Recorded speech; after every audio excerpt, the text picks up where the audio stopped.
So, we're live on Facebook, and it's our first morning coffee with Alicia. And I have my good friend Laura Suarez here.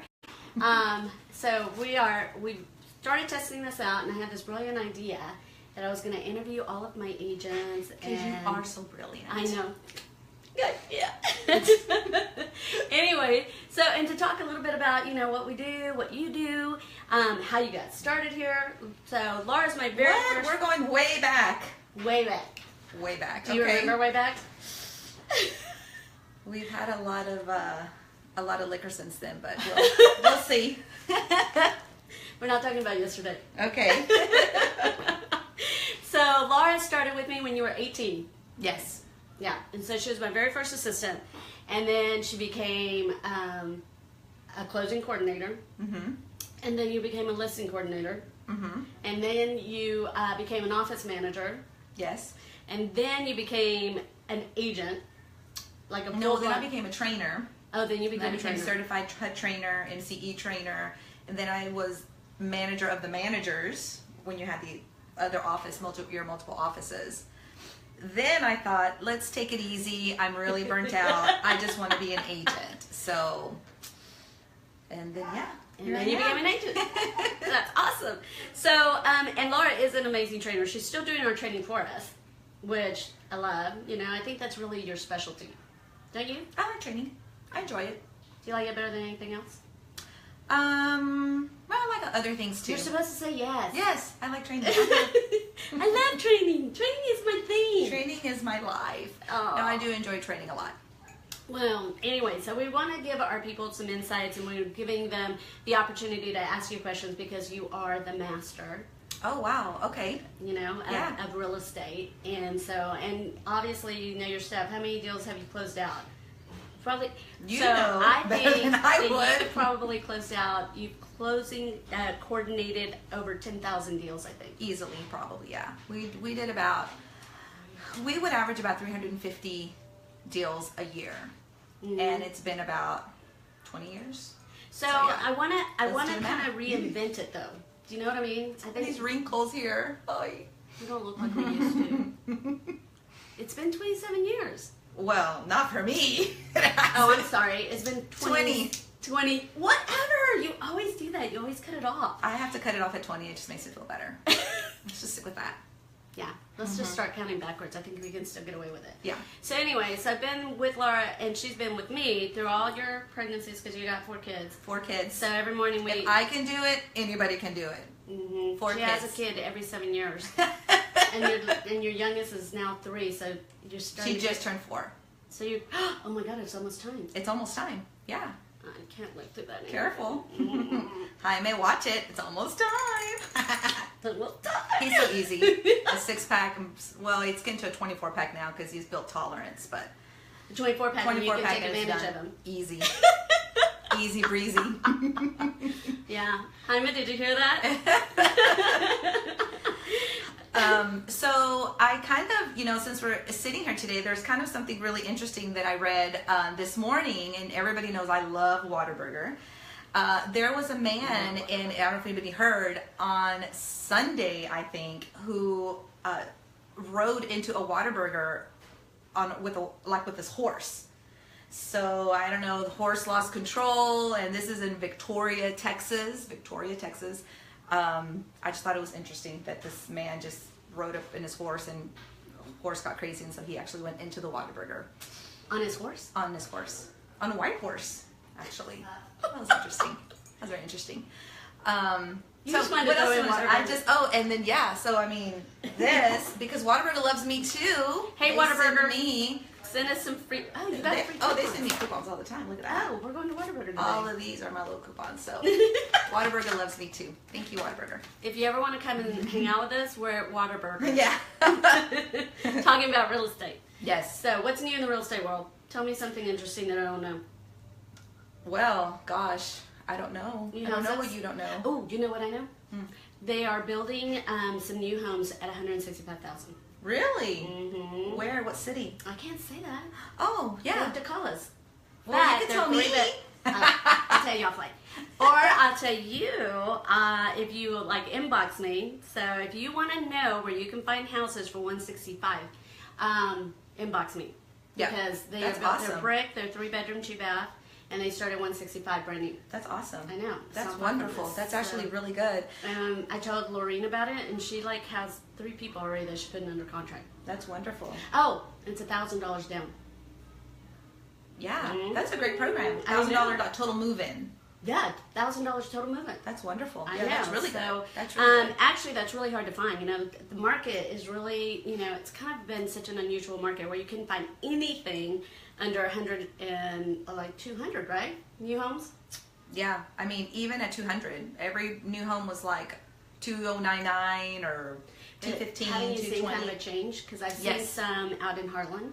Inventory's getting better for sure. So if you are thinking about buying a house, kind of on the fence, definitely would take the steps to get something done because inventory's better. Interest rates are still really good. They are going to go up. We know that for sure. And so you want to be able to really capitalize on your principal so that when you're making that payment, you're really paying towards the house and not really just interest. Yeah. So what I'm seeing now too is I'm seeing them. So there's still multiple offers going on. But I'm also seeing houses stay on the market. So I think what's happened is a lot of people got really confident that the prices were really high and they started listing really high, but I'm seeing reductions on a regular basis. Yeah. Which means that those houses, you know, that means that there's more on the market. We're getting a longer inventory. Yes. So all those people that were out there trying to buy houses and were not getting them on multiple offer and they gave up, they need to come back out there and do it. Because I think that kind of, you know, dampened their spirits a little bit. It really did. It really did. I mean, it's frustrating, even for agents. I mean, it's frustrating because we're out there showing houses and looking at and making offers.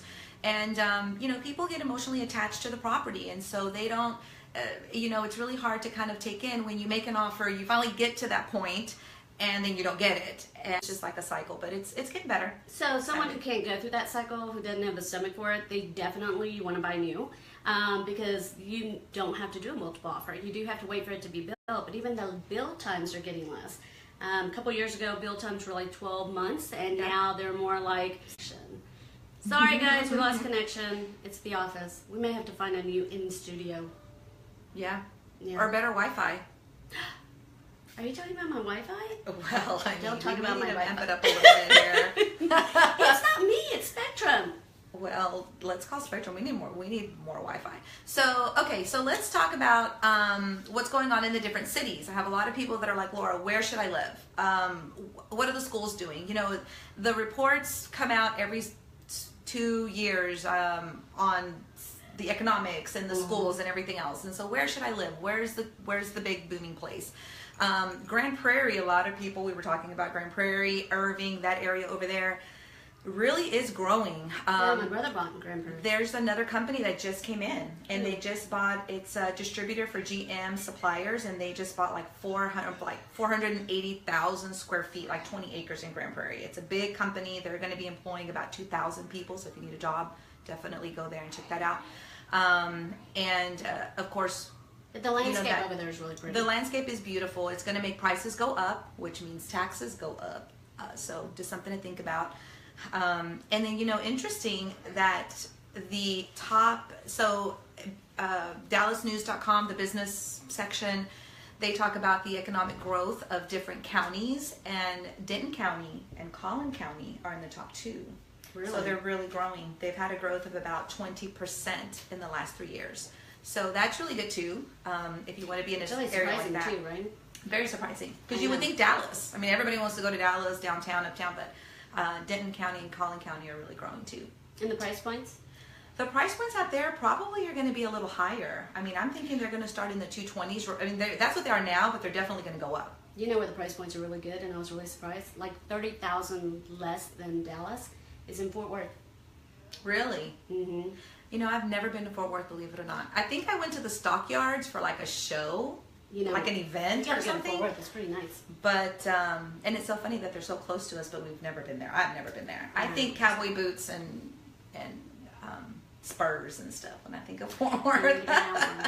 Well, we would love to know what you guys want us to talk about, because I think that there's a lot of information that we can give. All our agents do something a little bit different. Yeah. I know that Laura has also specialized in the short sale. Yes. So we're going to bring you some information about that. And I love short sales. She also, like estates, if you have an estate to sell, you want to get with a really good realtor who understands estates. There's a lot that goes into it that we need to prepare for. And a lot of times when you're not working with an experienced agent, they have those pitfalls, because in those 10,000 cases that are files that we've closed in the past, those are the files that have taught us all the things, and we don't we don't get the hiccups. We know the questions to ask. So it's really important that when you are out there looking for a listing agent, that you hire one that has the experience behind them. And there's nothing like actual closing out houses to get that experience, right? I think when it has to do with an estate, I'm just going to throw a tip out there. If anyone has dealt with someone passing in their family, the very first thing that I can advise is, if there is not a will, to contact, if there's property involved, of course, real estate involved, to contact a title company or even a realtor, or even just inbox us and what do I do next? Because if there's not a will, there's a lot of things that have to take place in order for you to be able to sell that property. It's not as easy as you think. And if there is a will, probate the will. Go and get that done. It does cost money, and a lot of people are like, what is probate? If there's already a will is a will, it's done. It's not. Basically, the will is just the wishes, and then you have to go and certify those wishes. You have to go in front of a judge and say, here's the will, and now you're probating it, which means it's done and it's signed, sealed, and delivered. Then you can move forward towards doing something with that property. But that's really such an important key. And then after that, so many other things fall after that. But not to mention the just the emotional task of having to do this from the seller's side, because you don't know what you're going to be feeling like. You want a realtor who's going to be able to help you with that, and to be able to guide you through it. Because also when you have an estate, you have siblings, or you have someone that you can't find, or you have so many situations, and people don't realize, like, well, I'm the executor, and this is how it's supposed to be, but it's not always. It's not that clean cut. That's true. So so then we have to work with the other siblings or whomever that we're working with. Yes. And it takes a really strong realtor to be able to say, hey guys, we're going to get together, we're going to talk about this thing, and guide every single person through it. So that's true. There's a lot that goes into it, and there's timelines. There's timelines. I mean, it's not like you can just go and say, I probated the will, I want to sell the property tomorrow. There's the title company, title attorneys, they have a timeline. They want to make sure that everything is paid, that there's not any outstanding, medical bills or anything like that. So it's not like you could just go, there's timelines involved, and we want to be sure to, kind of guide people through that as well. Yeah. So, and I think people don't realize too that the average realtor closes like 9 deals a year. Really? Yeah. I didn't know that. That's a good realtor. Oh yeah! Wow. Now, on average, so last year you sold like 65, right? Or was it more than that?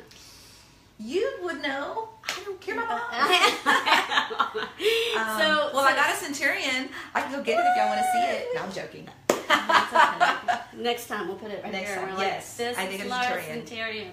So, and that's unit-based? Unit-based. Income-based, or well, both, it's or both. either or? It's either or. But yeah, I we'll have to get those numbers out. Yeah, but anyway, the point is that when you're working with a realtor and you want them to have lots and lots of experience, there's all kinds of things, whether it's a regular listing and you have judgment on that listing, any of those things. And on the same goes on the buyer side. You've worked with so many buyers that there's all kinds of things that you've got to watch out for when you're representing them.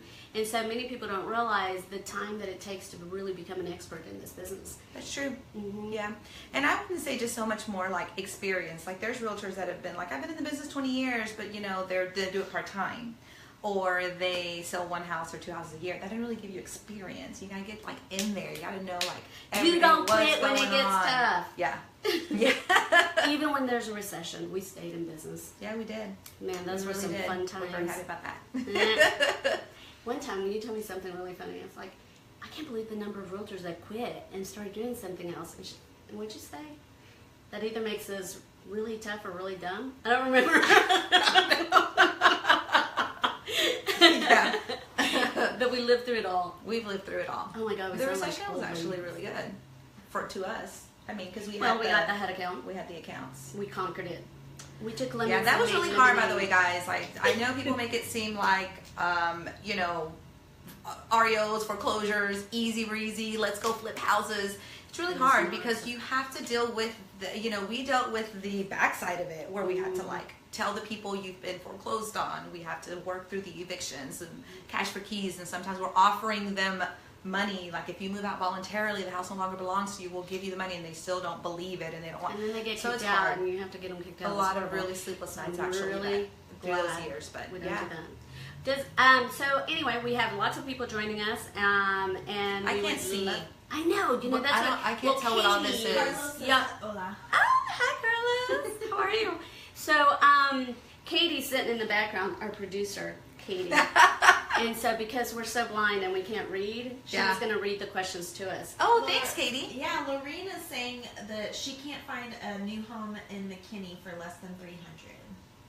That is true, Lorene. There's no homes in McKinney under $300. You are right. That's absolutely true. If you find one, let us know. So let us know, please. Yeah, McKinney's actually booming as well. It's because it's so close to everything that's going on in that general vicinity, so it's really booming.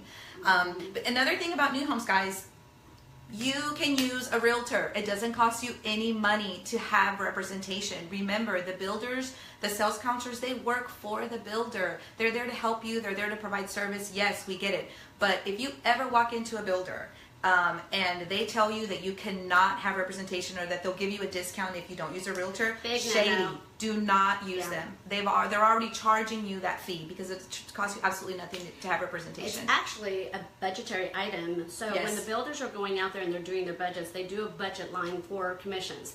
So if they don't use a realtor, then the builder just makes more money. Right. But the thing is, it's already budgeted in, so why wouldn't you? And there are so many times when we go in there, and because we represent so many people, we already know what they're willing to do. So almost always, we're going to get you a lot better deal if we go in there. Yeah. First of all, they see you coming in with us, and so they go, here they come again. There's a lot of people that don't realize you can negotiate with the builder. I mean, yes, they have promotions, and yes, they offer incentives and everything, and that's all wonderful. But we can get you, you know, sometimes a lot more. Have you heard of El Chapo? El Chapo? The narco? Well, they call me El Cheapo. Okay? Props to my brother-in-law who gave me that name, Javier. But they call me El Cheapo, and I am going to get every last penny that I possibly can. Archie, you know what? Unless it's to buy beer. Like, yeah, no, they do call me that. And it's just like, I'm programmed. I'm like built, my DNA is like that. Like, I want to get every cent. I know you can do it, Mr. Builder. You better give us free washer, dryer, refrigerator, blinds, everything else. So, you start with your laundry list. To let you know that you definitely can negotiate with the builder. Okay, maybe not you because you're emotionally attached to that property. When there's emotional attachment, it's harder sometimes to negotiate. But we are there on it's very strategic the way that we're going to negotiate for you. So normally I'm able to get things done. And a lot of times, you know what? We started out with a lot of the builders. You know that we helped them grow their business. They started the same time we did, like Highland Homes. Highland Homes. I mean, Janelle, she started right here in Mesquite. She sure did. We sold one of her first houses. And then also, Zach's company, Megatel. I sold Megatel's his very first home. So he's grown. I mean, he's done phenomenal. Oh my God, he's growing a lot. He's doing very well. He feel very unsuccessful. Yeah, he's got communities everywhere. Yeah, and he's one of my favorites too. But you know, one of the things too is if something happens, I can personally pick up the phone, call that builder representative, and say, you know, hey, this is going on. Can you help me?